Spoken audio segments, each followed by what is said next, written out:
This video is sponsored by BuyMode shopping app.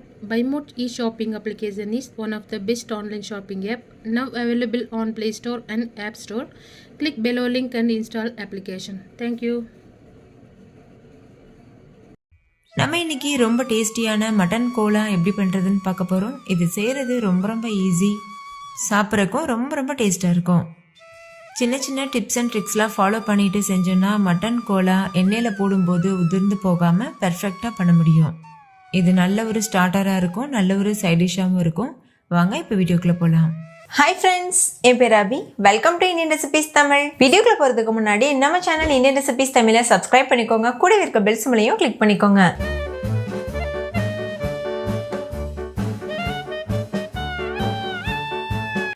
First இந்த recipe பண்ணுறதுக்கு 2 teaspoon எண்ணெய் சூடுபடுத்திக்கோங்க. எண்ணெய் சூடானதுக்கு அப்புறமா 2 டீஸ்பூன் பொட்டுக்கடலை, 1 டீஸ்பூன் கசகசா, 1 டீஸ்பூன் சோம்பு, 2-3 கிராம்பு, இது எல்லாத்தையும் அந்த எண்ணெயில் சேர்த்துக்கோங்க. ஸ்டவ் லோ ஃப்ளேமில் இருக்கட்டும்.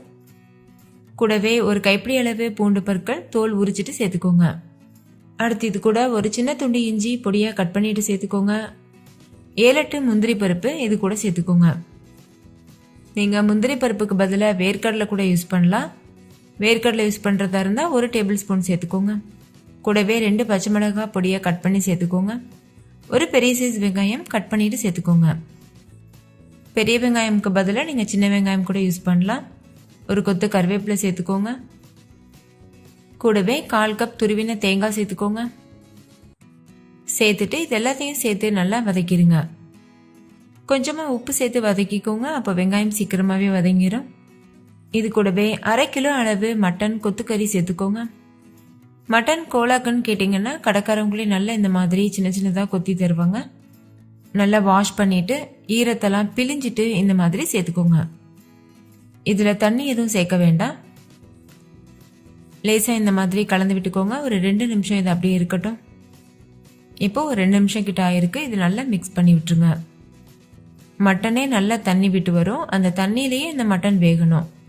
எக்ஸ்ட்ரா நம்ம தண்ணி சேர்க்க வேண்டாம். மூடி போட்டு மூடிட்டு மட்டன் முழுமையாக வேகிற வரைக்கும் வேக வச்சுக்கோங்க. இடையிடையில் ஓப்பன் பண்ணிவிட்டு கலந்து விட்டுக்கோங்க. பாருங்கள், மட்டன் ஓரளவுக்கு நல்லா வெந்திருக்கு. நம்ம கொஞ்சம் கூட தண்ணி சேர்க்கல. எந்த அளவுக்கு தண்ணி இருக்குது பாருங்கள். இந்த மட்டன்லேருந்து வந்த தண்ணி தான் இது. இந்த தண்ணியெலாம் முழுமையாக ட்ரை ஆகணும். அதே மாதிரி மட்டன் முழுமையாக வேகணும். அது வரைக்கும் நம்ம கலந்துகிட்டே இருக்கணும். இப்போ மட்டனும் முழுமையாக வெந்துருச்சு, தண்ணியும் ட்ரை ஆயிடுச்சு. இந்த ஸ்டேஜில் ஸ்டவ் ஆஃப் பண்ணிவிட்டு இதை முழுமையாக ஆற வச்சுருங்க. நல்லா ஆறினக்கப்புறமா நம்ம மிக்ஸி ஜாருக்கு மாற்றிக்கலாம்.